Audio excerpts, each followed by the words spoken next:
Deductive reasoning. Previously, we talked about inductive reasoning, which uses observations to detect patterns to write conjectures. But with deductive reasoning, we're going to use facts, definitions, accepted properties,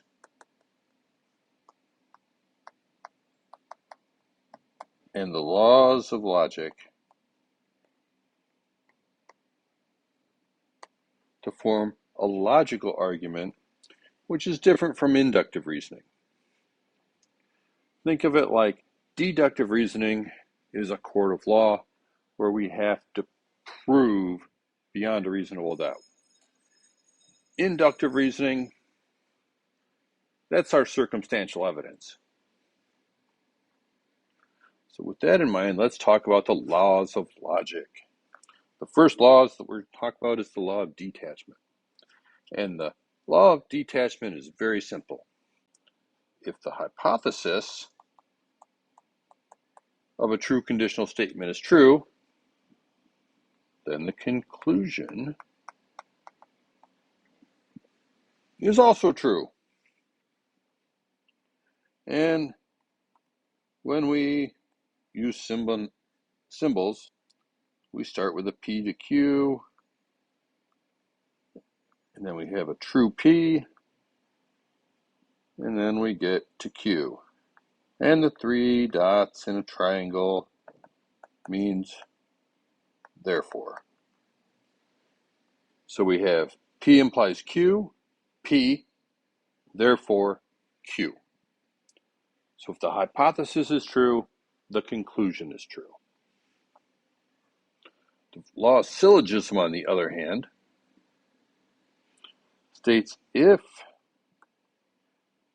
hypothesis P, then conclusion Q. So we got P to Q. Then if hypothesis Q,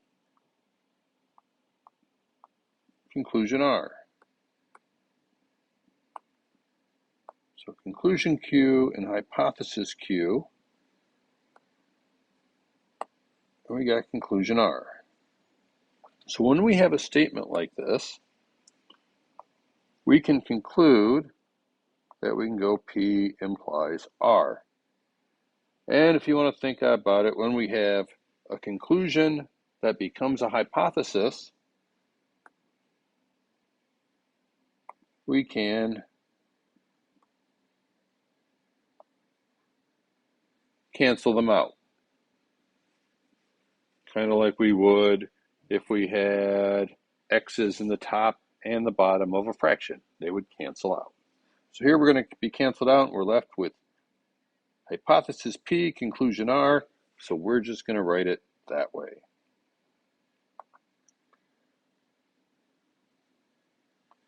All right, so let's look at the law of detachment first. If two segments have the same length, then they are congruent. You know that BC equals XY, BC, XY, those are the lengths. So if BC equals XY, the length of those segments are the same. It says if two segments have the same length, they are congruent. So we know that segment BC is congruent to segment XY.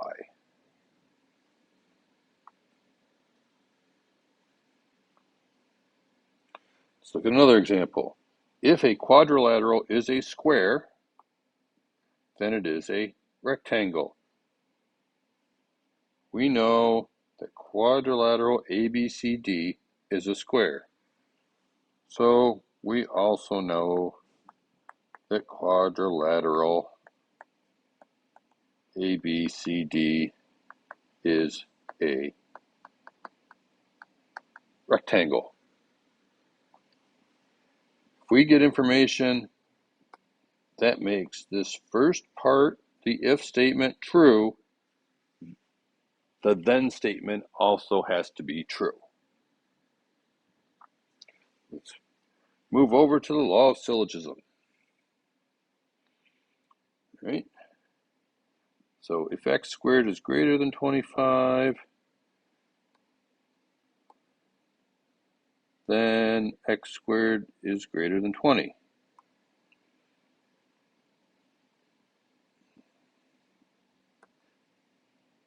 If x is greater than 5, then x squared is greater than 25. Well, we have an x squared greater than 25 as a hypothesis,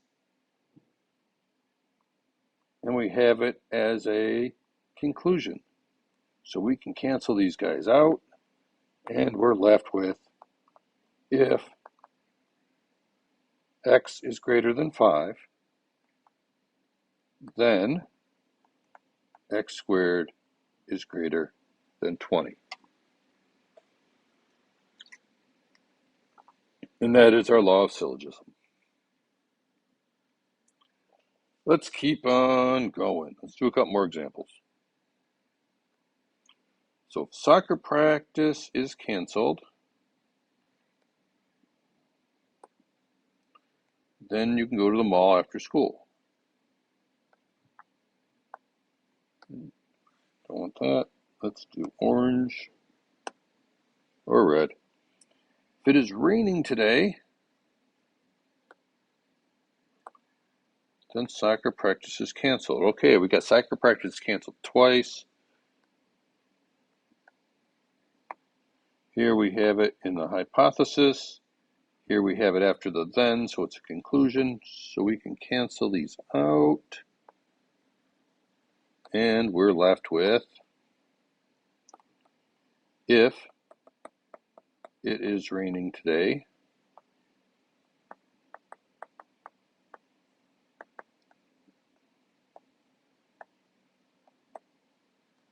then you can go to the mall after school. Law of syllogism. All right, one more example. A polygon is regular, then all angles on the interior of the polygon are congruent. If a polygon is regular, then all its sides are congruent. Well, here we've got polygon is regular twice. Once after the if, so it's a hypothesis. Also after the if, so it's a hypothesis. Well, we need it to move from hypothesis to conclusion.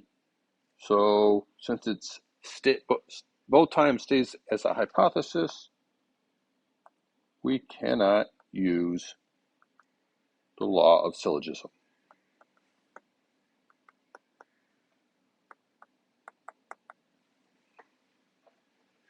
Doesn't apply, can't use it.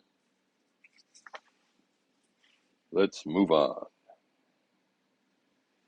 All right, so now we're going to use inductive and deductive reasoning. So here we got a bunch of examples. Negative 2 times 2 is negative 4.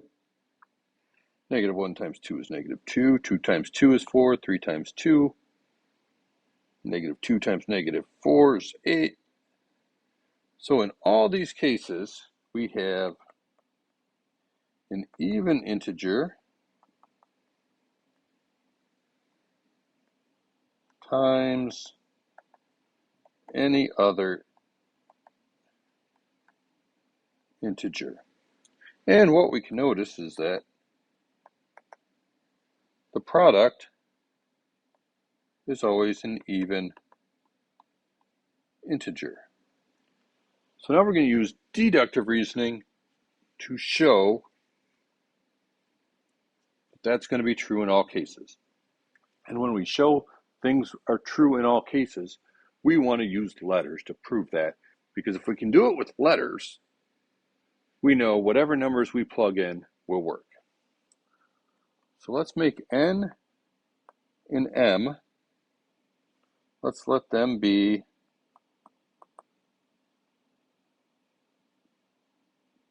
any integer. So any number whatsoever. So let's pop over purple.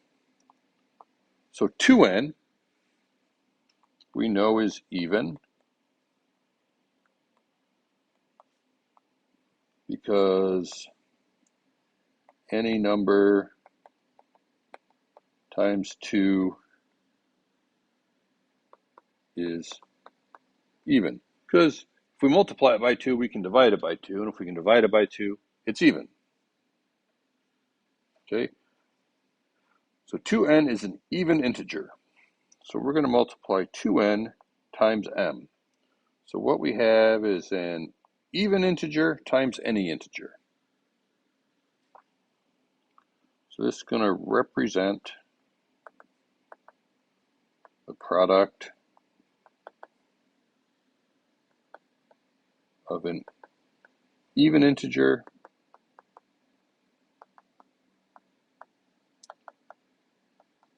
times any integer. So we got even and any. Well, because of the rules of math, I can rewrite 2n times m as 2 times nm. So this is going to be the product of 2 and integer nm. So 2 times nm is an even integer. So an even integer times any integer is an even integer. And we just showed that using deductive reasoning, the products of multiplication. So we started with a conjecture, but we proved it using deductive reasoning. So let's compare and contrast. Each time Monica kicks a ball up in the air, it returns to the ground. So the next time Monica kicks a ball up in the air, it will return to the ground. Well, we watched her kick the ball. It went up and came back down. We said it was going to happen again. So that is inductive reasoning.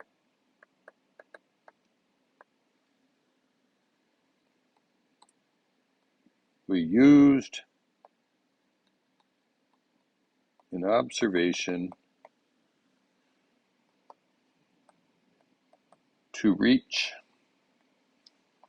a conclusion.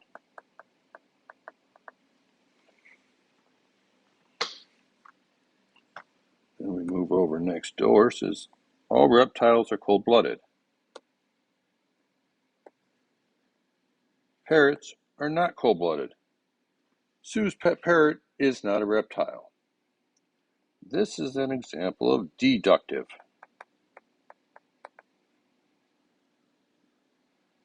Because we used facts about animals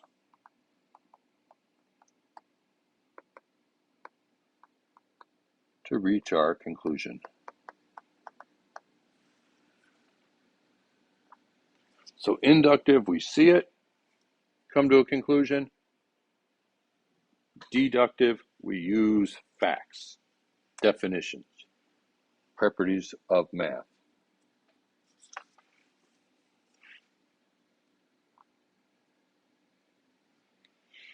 All right.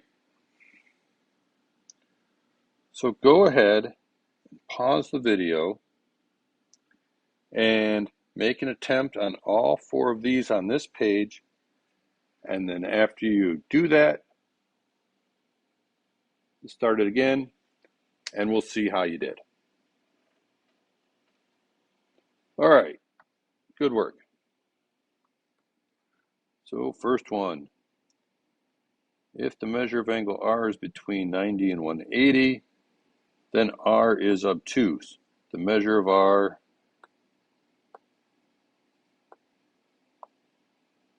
is 155, which is between 90 and 180, so it makes this true. So what can we say? Angle R is obtuse.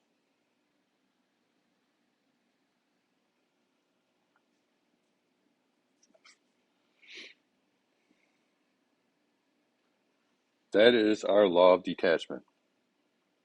All right, so now we're going to use, second one, you use the law of syllogism to write a new conditional statement. So if we get an A on the math test, we can go to the movies. If we go to the movies, then you can watch your favorite actor. So, go to the movies as a conclusion, go to the movies as an hypothesis. So we'll cancel these out, and we're left with if, spelled correctly this time. You get an A on your math test, then you can watch your favorite movie, or your favorite actor, sorry.